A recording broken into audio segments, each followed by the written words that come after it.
Donc bonjour, je m'appelle Denis Pinel, je suis viticulteur sur la commune de Villeauby et de Conon-Minervois. Et à ce titre, j'ai des parcelles qui font partie du périmètre de captage prioritaire de la Redorte. Voilà. Donc ça a été une des raisons qui m'a poussé à mettre en place sur mon exploitation le désherbage mécanique. C'est peut-être pas la première, puisque la première c'est quand même ma santé personnelle.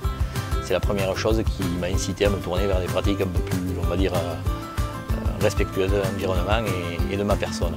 Mais le fait que ces parcelles soient dans ce périmètre capté, ça a été un argument supplémentaire qui m'a aidé à franchir le pas et à m'équiper pour désherber mécaniquement. Bon, le travail mécanique du sol, c'est quand même un peu plus long qu'un désherbage. Un désherbage en un passage par an, ce que réalise la majorité des viticulteurs. C'est assez rapide.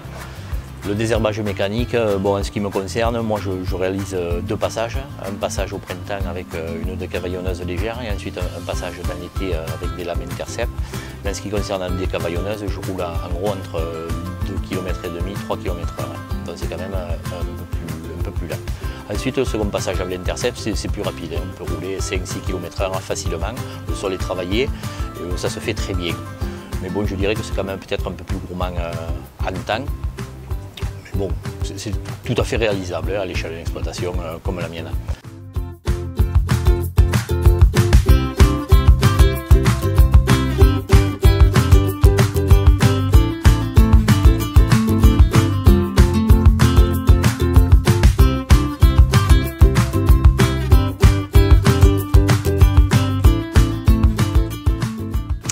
Bonjour, Julien Lyon, technicien agroéquipement à la Chambre d'agriculture de l'Aude. Bon, il faut savoir que les intercepts, ça existe depuis plusieurs décennies maintenant, mais sur les dernières années, on a pu avoir quelques améliorations qui permettent de soigner un peu plus le travail et aussi de rendre plus aisé le travail sur les terrains difficiles, notamment à cause du dévers ou des pentes prononcées.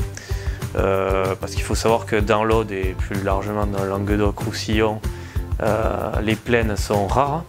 Et donc pour démocratiser l'usage des intercepts, on avait besoin d'améliorations pour permettre l'usage sur tous les terrains. On peut citer le correcteur de dévers, l'autocentrage dans le rang ou le réalignement automatique pendant le travail. Ces options sont assez coûteuses,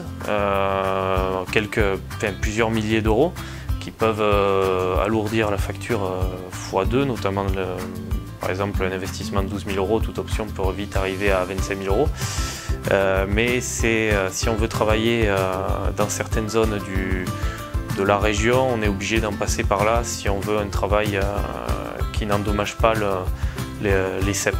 Maintenant, on a des têtes amovibles, c'est-à-dire que par exemple, on a un intercept, on peut y monter une décavaillonneuse, une lame cerclante, voire même dans certains cas une tondeuse ou une épampreuse mécanique. Tout cela fait que maintenant les intercepts sont assez polyvalents.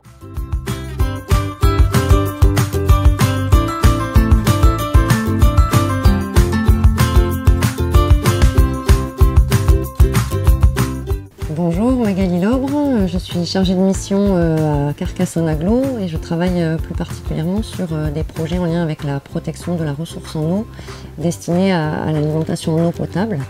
Et dans ce cadre-là, j'anime en particulier une démarche sur le secteur du bassin versant de l'Argent Double, puisque sur ce secteur-là, entre autres, il y a un captage qui a été classé prioritaire, le captage de la Redorte.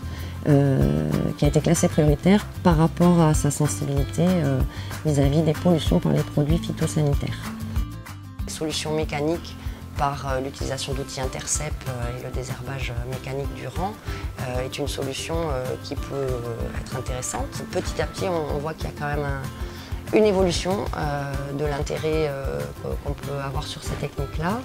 Dans un contexte où on est quand même sur une réflexion globale sur la réduction des intrants et des produits phytosanitaires de synthèse, c'est vrai que les systèmes viticoles en particulier, mais d'une façon générale les systèmes en agriculture biologique sont intéressants parce qu'ils ont aujourd'hui un impact environnemental qui est bien moindre que d'autres pratiques dites conventionnelles. Et aujourd'hui, ça fait effectivement partie des solutions à la fois techniques et économiques qui semblent les plus pertinentes sur des zones où on a des enjeux environnementaux forts, que ce soit en lien avec la qualité de l'eau ou la biodiversité.